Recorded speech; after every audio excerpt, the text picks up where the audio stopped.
In commercial real estate deals, you often have multiple partners.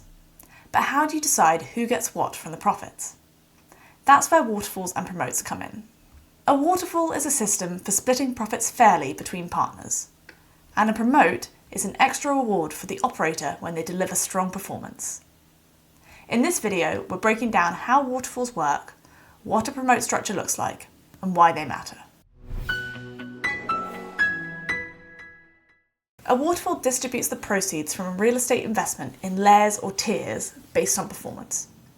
First, the equity or capital that each partner put into the deal is returned. Then what's left over, i.e. the profits, are shared based on an agreed structure. For example, if £10 million of equity is put into an investment, then £10 million is returned before the waterfall comes into play. So why is it called a waterfall? Once an investment is sold or becomes income producing, we have what are called distributions that need to be shared between the parties.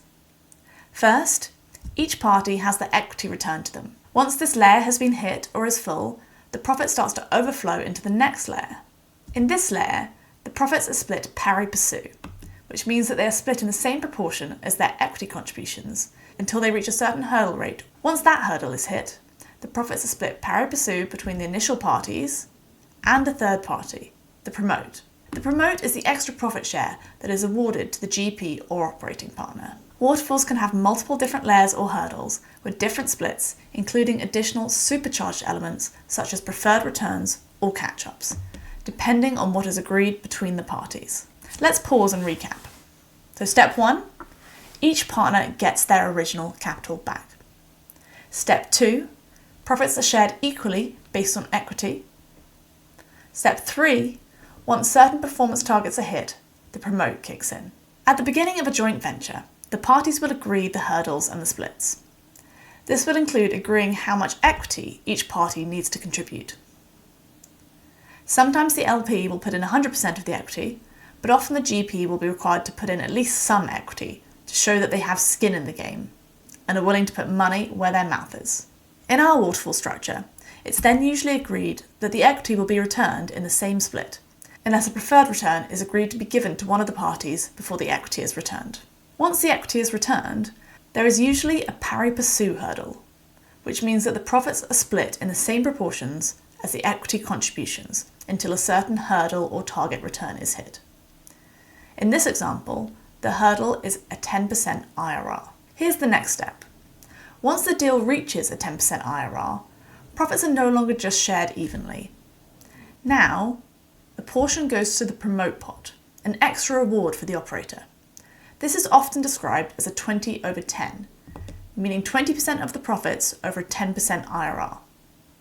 In this instance, the hurdle says that the promote will receive 20% of the profits between a 10 and a 15% IRR, while the remaining profits are split pari passu based on the initial equity contributions.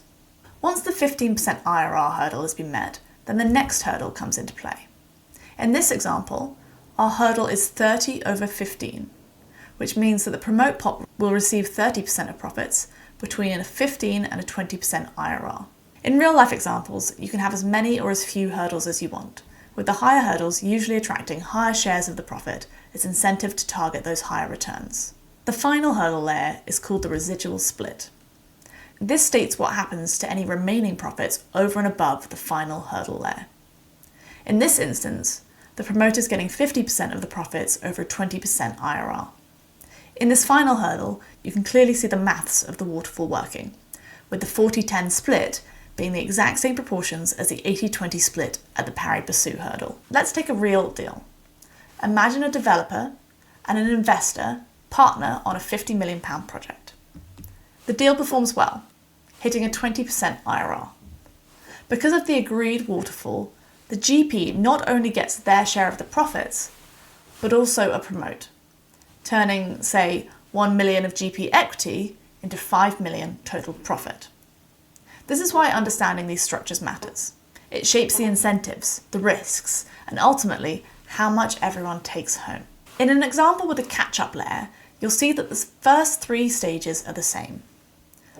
Both parties put in equity, both parties receive back their equity, both parties receive a 10% IRR.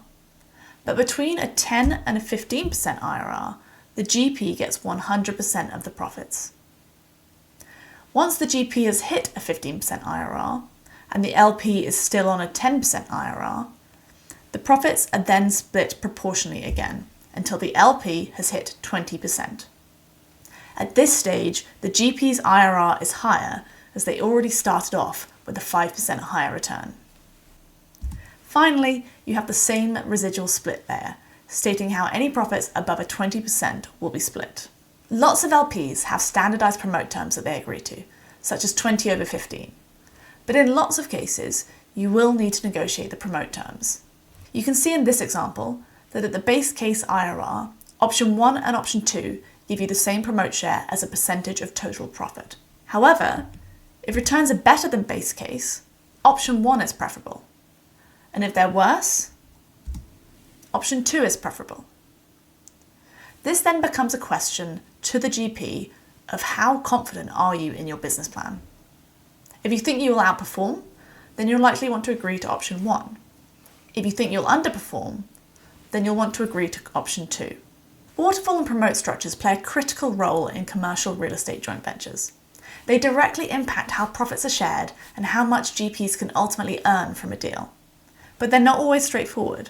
These structures can be complex to model and even trickier to get right. That's why it's so important to fully understand how they work and how to build them accurately. It's worth noting, promote structures can backfire if not designed carefully.